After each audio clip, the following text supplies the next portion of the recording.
خوشا به حال کسانی که خدا شریعت قبیل داریدی.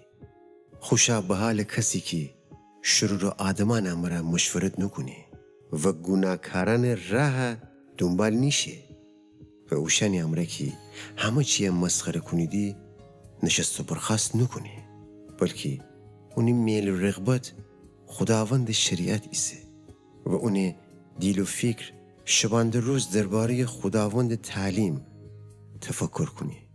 اون ایتا درختی منه که روخانه کنار بکاشتنه و خودش وقت خو میوه فده و اون ولگان هی وقت دوشلکسته نی بی و هر کاری که کنه عاقبت بخیر بی. اما شرور آدمان اتو نیدی وشن کاو کلوش منیدی که بعد امره پراکنده بیدی.